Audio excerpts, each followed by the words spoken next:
لوگوں کو ہم قرآن بھی دکھا دیتے ہیں، حدیث بھی دکھا دیتے ہیں، اس کے باوجود وہ حق کا راستہ قبول نہیں کرتے۔ اور کیا وجہ ہے کہ اتنے بڑے بڑے علماء جنہوں نے قرآن کی تفسیر لکھی، احادیث کے ترجموں پہ انہوں نے زندگی اپنی بسر کر دی، اس کے باوجود گمراہی پہ مرے ہیں۔ انہیں نہیں پتا تھا قرآن و سنت میں کیا لکھا ہوا ہے۔ ایک تو وہ بابے ہیں نا جو صرف شعر و شاعری کرتے رہے، ان کو تو واقعی نہیں تھا پتا قرآن و سنت میں کیا لکھا ہے، لیکن جو قرآن کی تفسیریں لکھ کے گئے، قرآن کے ترجمے کر کے گئے، حدیث کی کتابوں کے ترجمے کیے، ترجمہ کرنے سے پہلے بھی وہ بریلوی تھے، ترجمہ کرنے کے بعد بھی بریلوی تھے، ترجمہ کرنے سے پہلے بھی وہ اہل حدیث تھے یا شیعہ تھے یا دیوبندی تھے، اور بعد میں بھی وہی رہے، ان کے اندر کوئی چینج نہیں آئی۔ ایسے بعض لوگوں میں آ بھی گئی، علامہ وحید الزمان جو تھے وہ دیوبندی تھے، بخاری کا ترجمہ 1920 میں کیا تو اہل حدیث ہو گئے، بعض میں آ بھی جاتا ہے چینج۔ لیکن یہ ایک ہی مثال ہے میں آپ کو جو 100 سال کی تاریخ میں پیش کر رہا ہوں، اکا دکا لوگ ہیں۔ یا مفتی عامر عثمانی ہیں جنہوں نے خلافت و ملوکیت پڑھی، اس کا جواب لکھنے کے لیے تو الٹا انہوں نے خلافت و ملوکیت کے دفاع میں 700 صفحے لکھ دیے، جو دیوبند کے مفتی تھے۔ تو لیکن یہ کوئی لاکھوں ہزاروں میں ایک دانہ نکلتا ہے۔ زیادہ تر یہی ہے کہ قرآن کی تفسیر لکھ کے فوت ہو جائیں گے، حدیث کے ترجمے کر کے فوت ہو جائیں گے، اور ایک رتی برابر اس میں سے حق قبول نہیں کریں گے۔ اس کے پیچھے کیا ریزن ہوتی ہے؟ یہ وہ سر ٹروتھ ریویل ہو رہا ہے۔ قرآن کی یہ آیت اس اعتبار سے آپ سمجھ لیں اہم ترین آیت ہے، سورہ الانعام کی آیت نمبر 110، وَنُقَلِّبُ أَفْئِدَتَهُمْ وَأَبْصَارَهُمْ، ہم پھیر دیتے ہیں لوگوں کے دلوں کو اور آنکھوں کو حق بات قبول کرنے سے۔ یہ اللہ اپنی طرف منسوخ کر رہا ہے کہ میں ہی نہیں قبول کرنے دیتا۔ سورۃ الانفال میں بھی ہے کہ اللہ اور اس کے رسول کی دعوت پہ لبیک کہا کرو۔ یاد رکھو اللہ تعالیٰ دل اور بندے کے درمیان بعض اوقات حائل ہو جاتا ہے اور بات سمجھ ہی نہیں آتی، اسی کو میں کہتا ہوں گیئر الٹا لگ جاتا ہے، جو سورۃ الاعراف میں آیا کہ پھر یہ حالت ہو جاتی ہے جب ہدایت کا راستہ دیکھتے ہیں اسے گمراہی سمجھنا شروع کر دیتے ہیں، اس وجہ سے اسے چھوڑ دیتے ہیں اور گمراہی کو ہدایت سمجھنا شروع کر دیتے ہیں، اسے ایکسیپٹ کر لیتے ہیں۔ یہ بڑا خطرناک معاملہ ہے۔ اسی کو کہا گیا ختم اللہ علی قلوبہم وعلی سمعہم وعلی ابصارہم، ان کے دلوں پر، آنکھوں پر، یعنی دل سے مراد عقل، چاہے دماغ ہو یا دل، کوئی بھی چیز، کیونکہ لٹریچر کی زبان میں قرآن بات کرتا ہے، اللہ تعالیٰ کی طرف مہر لگ جاتی ہے۔ ہم پھیر دیتے ہیں ان کے دلوں کو، ان کی عقل کو، ان کی آنکھوں کو حق بات قبول کرنے سے، کما لم یؤمنوا بہ اول مرہ، جس طرح انہوں نے بھی تو حق قبول کرنے سے انکار کر دیا تھا جب پہلی دفعہ انہیں یہ پتا چل گیا تھا کہ یہ بات ٹھیک ہے۔ ایسے ہو جاتا ہے۔ میرے خیال ہے اس کی نمائندہ مثال ابو جہل ہے، اسے بالکل صحیح سمجھ آ گئی تھی کہ یہ کیا ہونے جا رہا ہے۔ خالد بن ولید کا باپ ولید بن مغیرہ، اسے بالکل سمجھ آ گئی تھی کہ یار یہ عام انسان نہیں ہے، یہ کلام عام کلام نہیں ہے، پھر بھی اس نے حق قبول نہیں کیا، اس لیے اللہ کا اتنا غصہ ہے قرآن میں اس کے اوپر۔ تو اللہ تعالیٰ فرما رہا ہے کہ جب پہلی دفعہ کسی کو بات سمجھ آ جائے اس کے باوجود وہ ہٹ درمی کرتا ہے نا، پھر اللہ تعالیٰ اسے بات سمجھ ہی نہیں لگنے دیتا۔ اچھا یہ اب اللہ کا فیصلہ ہے، بعض اوقات اللہ تعالیٰ کسی کو ڈھیل بھی دے دیتا ہے۔ اب یہ اللہ کا فیصلہ ہے کسے اس نے ڈھیل دینی ہے، دوبارہ چانس دینا ہے، اور کس کو پہلی دفعہ میں پکڑ لینا ہے۔ یہ مولوی تو سارے جکڑے گئے ہیں پہلی دفعہ میں نے دیکھا ہے۔ اس کی وجہ یہ ہے کہ انہیں بالکل صحیح بات سمجھ آ گئی ہوتی ہے۔ عام آدمی کو تو پھر بھی کوئی نہ کوئی ایمبیگوٹی رہ جاتی ہے، کوئی بالکل دھندلی سی تصویر آتی ہے، وہ بیچارہ پھر سوچتا رہتا ہے کرتے کرتے۔ لیکن مجھے بتائیں جو بندہ قرآن کی آیات آدھی لکھے، آپ کیا سمجھتے ہیں یہود و نصارہ تحریف کر دیں تورات اور انجیل میں، ان پہ تو اللہ کی لعنت پڑے، اور مسلمان قرآن کی آدھی آیات لکھیں یا قرآن کی آیت لکھ کے اس کے ترجمے کو صحیح کرنے کے بعد اس کی تفسیر اس کی بالکل الٹ لکھ دیں، تو ان پہ لعنت نہیں پڑنی؟ پڑتی ہے ان پہ۔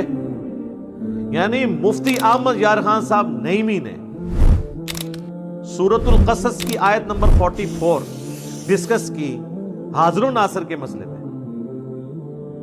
ہر جگہ وہ تعویل کرتے آئے۔ سورہ ال عمران کی تعویل کی، اے نبی علیہ السلام تم وہاں موجود نہیں تھے جب وہ کلمے ڈالی جا رہی تھی کہ کون کفالت کرے گا مریم کی۔ اس طریقے سے قرآن میں آیا کہ تم وہاں موجود نہیں تھے جب ہم نے موسیٰ علیہ السلام کو کوہ طور پہ بلایا. اور اللہ تعالیٰ یہ بات دلیل کے طور پہ مشرکین عرب کو پیش کر رہا ہے کہ یہ پیغمبر اس وقت موجود بھی نہیں تھے, تب بھی یہ پوری ہسٹری صحیح صحیح بیان کر رہے ہیں, کسی سے پڑھے ہوئے بھی نہیں ہیں.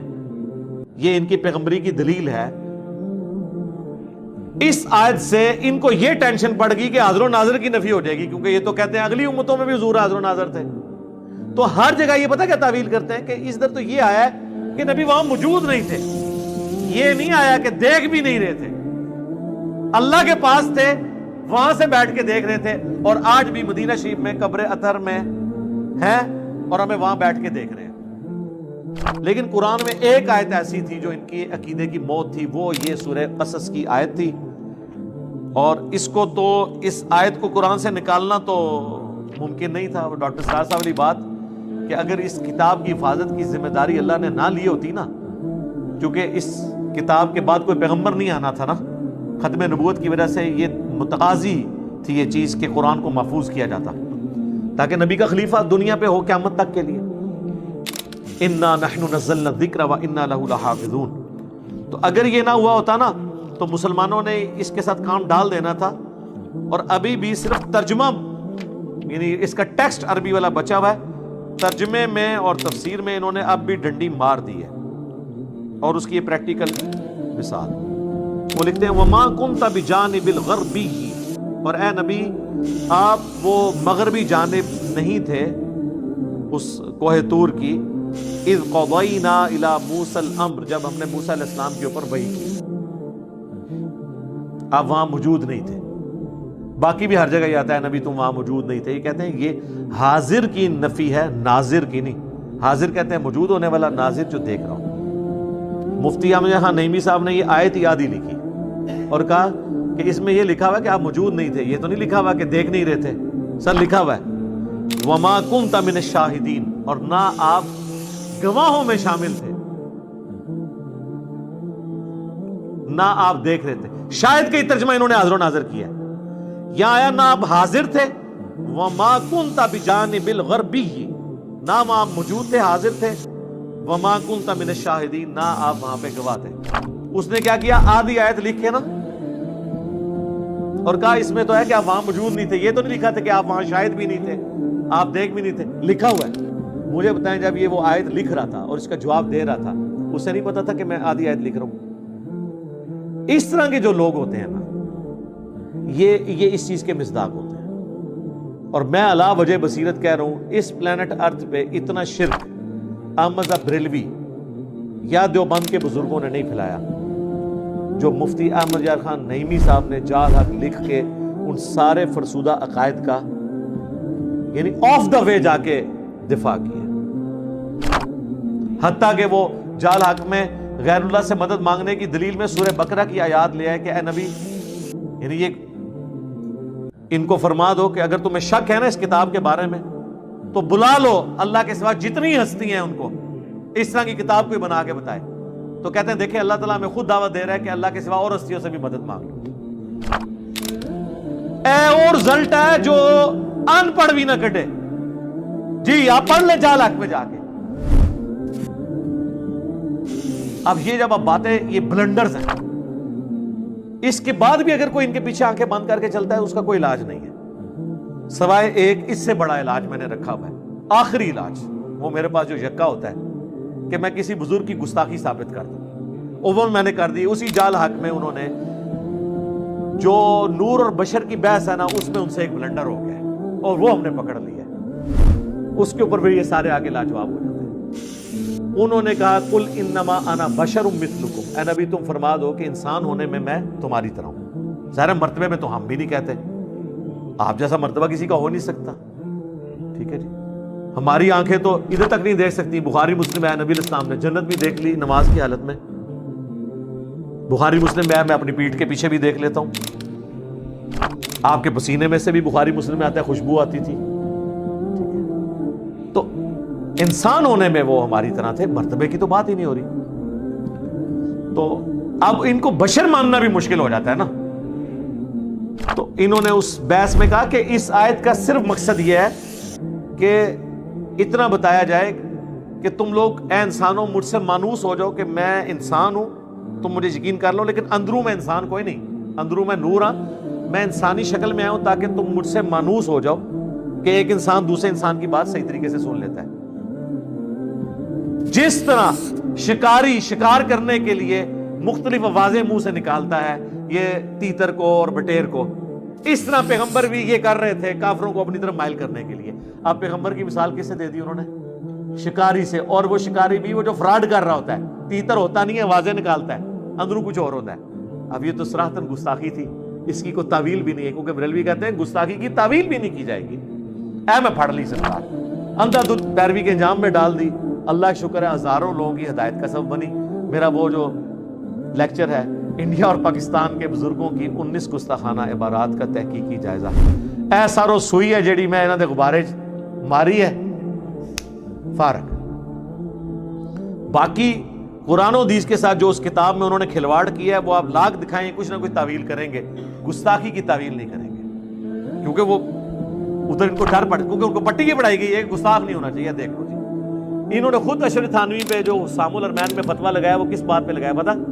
کہ اس نے کہا تھا کہ نبی کو اسی طرح کا علم غیب ہے جس طرح ایک جانور کو بھی تو چھٹی حص کے طور پہ پتہ چل جاتا ہے کیا ہونے والا ہے، اس میں نبی کی ہی تخصیص کیا؟ یہ تو اس طرح کا علم تو ہر پاگل مجنون نعوذ باللہ اور جانور کو بھی حاصل ہوتا ہے۔ تو اعلیٰ حضرت نے فتویٰ لگا دیا کہ تم نے جانوروں کے ساتھ مثال دے دی۔ سرکار تو آڑے پوتا مرید نے، یہ پوتا مرید ہے نا، اعلیٰ حضرت کے خلیفہ ہیں نعیم الدین مراد آبادی، اور ان کے خلیفہ ہیں مفتی احمد یار خان صاحب نعیمی۔ یہ نعیمی ان کی وجہ سے لکھتے ہیں، تو مفتی احمد یار خان نعیمی صاحب نے وہی کام پایا ہے جو اشرف علی تھانوی نے حفظ الایمان میں نبی الاسلام کے لیے وہ گندی مثال دی تھی، یہ پکڑی گئی ہے۔ پھر اس میں اتنا ترویا ہے کہ انہوں کو بچنے دی راہ نہیں ہے۔ لیکن یہ میں نے کیوں یہ ٹوٹکا میں نے بتایا، ہمیں کوئی ضرورت نہیں تھی، ہمارے پاس تو کوئی ذریعہ ہی نہیں ہے نا کہ ان کو منوانے کا، یہ قرآن حدیث کو مانے۔ تو آخری حربہ یہی ہے جو اعلیٰ حضرت سے ہم نے سیکھا ہے کہ ایک کتاب لکھ دو حسام الارمین 1905 وچ، چک دیو پورا دیوبند مدرسہ، انہوں نے مولوی، ٹھیک ہے، اج تک وہ جان نہیں چھڑا سکے۔ تے جو اسی کام پایا ہے نا اللہ کے فضل نال سرکار، یہ وہ مدنی وائرس ہے جو قیامت تک نہیں اب ختم ہونے والا۔ ہاں انشاءاللہ، نہ یہ کوئی ویکسین ہے، ہاں یہ کوئی ویکسین بھی نہیں ہے، یہ وہ مدنی وائرس ہے، کیونکہ یہ تھوڑے کو ہی وسیلے ہے طریقہ۔ اگر آپ اس کا علاج کرنے کی کوشش کریں گے تو پہلے آپ حسام الارمین کو غلط کہیں گے، وہ آپ کہہ نہیں سکتے۔ تو یہ اللہ کا شکر ہے، یہ ہمیں مجبوراً کرنا پڑا۔ تو یہ اللہ تعالیٰ فرما رہا ہے کہ ہم ان کے دلوں کو، ان کی آنکھوں کو پھیر دیتے ہیں، کما لم یؤمنوا بہ اول مرہ، جبکہ انہوں نے بھی تو پہلی دفعہ جب حق کھلا تھا تو انہوں نے حق بات قبول کرنے سے انکار کر دیا تھا۔ وَنَذَرُهُمْ فِي طُغْيَانِهِمْ يَعْمَهُونَ، اب ہم انہیں چھوڑ دیں گے اپنی سرکشی میں بھٹکتے پھریں، حتیٰ کہ ان کی یہ حالت ہو جائے گی وَلَوْ أَنَّنَا نَزَّلْنَا إِلَيْهِمُ الْمَلَائِكَةَ، اب اللہ نے ان پہ ایسی مہر لگا دی ہے کہ اگر فرشتے بھی ان کے سامنے نازل ہو جائیں، وَكَلَّمَهُمُ الْمَوْتَ، اور مردے قبروں سے نکل کے ان سے باتیں کرنا شروع کر دیں کہ یہ نبی حق ہیں، ہم نے آخرت دیکھ لیا ہے، ہم پہ عذاب ہو رہا ہے۔ وَحَشَرْنَا عَلَيْهِمْ كُلَّ شَيْءٍ قُبُولًا، اور ہر چیز جو اللہ تعالیٰ ان سے وعدہ دیتا ہے کہ قیامت کے دن یہ ہوگا، قیامت کا منظر بھی انہیں دنیا میں دکھا دیا جائے، مَا كَانُوا لِيُؤْمِنُوا، پھر بھی یہ ایمان نہیں لے کے آئیں گے۔ سرکار جب اللہ مہر لگا دے، چاہے فرشتے نظر آ جائیں، مردے نظر آ جائیں، جہنم نظر آ جائے، جنت کی حوریں نظر آ جائیں، جب اللہ نے کسی کے اوپر مہر لگا دی ہے تو اسے ہدایت نہیں ملتی۔ لہٰذا مولویوں کی، بزرگان دین کی ٹینشن نہ لیا کریں، جنہاں دی مت اللہ نے مار دیتی ہے اس وجہ نال کہ انہوں نے اپنے پیغمبر کے ساتھ غداری کی، عزتیں اویل کی رسول اللہ کے نام پر، سواریاں سوار کی اپنی گاڑیوں میں انہوں نے خانقاہوں میں مکے مدینے کے نام پر، اور اتاری جا کے جناب اجمیر شریف، بغداد شریف، دیوبند شریف، بریلی شریف، شیعہ شریف تے سنی شریف۔ الا ان یشاء اللہ، ہاں مگر اللہ ہی کسی کو زبردستی ہدایت دے دے کہ اسے آخری وقت میں کوئی بات سمجھ آ جائے، وہ الگ بات ہے۔ ادروائز جب مہر لگ، یعنی یہ وہ مہر ہے، یہ وہ سیل ہے جس کو اللہ کھول سکتا ہے۔ کوئی خاص کسی پہ کرم ہو جائے وہ ہو بھی جاتا ہے سرکار، وہ صحیح مسلم میں حدیث ہے، حضرت ابو ہریرہ کہتے ہیں یا رسول اللہ، میری ماں آپ کو بہت گالیاں دیتی ہے، مجھ سے اب برداشت نہیں ہوتا، تو آپ دعا کرتے ہیں۔ حضرت ابو ہریرہ اتنی محنت کر چکے ہیں لیکن وہ ایمان نہیں لا رہی۔ بس کوئی قبولیت کا وقت تھا، اللہ کے نبی نے ہاتھ اٹھا دیے۔ یار کتنوں کے ماں باپ کے لیے اللہ کے نبی نے ہاتھ اٹھائے ہوں گے؟ یہ واقعہ ایک ہی ملتا ہے آپ کو۔ وہ اللہ کی طرف سے منظوری ہوئی ہے، دعا کے لیے ہاتھ اٹھائے۔ حضرت ابو ہریرہ کہتے ہیں میں نے حضور کی دعا ختم ہونے کا بھی انتظار نہیں کیا، میں دڑکی لا دیتی کہ اللہ کے نبی کی دعا پہلے ختم ہوتی ہے یا اسے قبولیت پہلے ملتی ہے۔ گھر گئے، کہتے ہیں میں دروازہ جب میں انٹر ہونے لگا تو ان کی والدہ نے کہا کہ باہر ہی رہو، میں غسل کر رہی ہوں، مجھے اللہ کے نبی کے پاس لے جانا۔ وہ اسلام قبول کر لیا۔ لیکن یہ جو کنوں پکڑ کے ہدایت ہے نا، یا جامعہ ترمذی میں حدیث ہے، اللہ کے نبی نے کہا کہ اے اللہ عمر ابن خطاب یا عمر بن حشام میں سے ایک کو ایمان کی دولت دے دے، تو وہ پھر اللہ تعالیٰ نے قبول کر لیا۔ وہ اللہ کا فیصلہ تھا، وہ ایک لادہ ممن ہے۔ وَلَٰكِنَّ أَكْثَرَهُمْ يَجْهَلُونَ، لیکن اکثر لوگ بالکل اس طریقے سے ناواقف ہیں، جاہل ہیں حق بات قبول کرنے سے۔ اکثر لوگ یہ پوری اللہ کا پلان سمجھ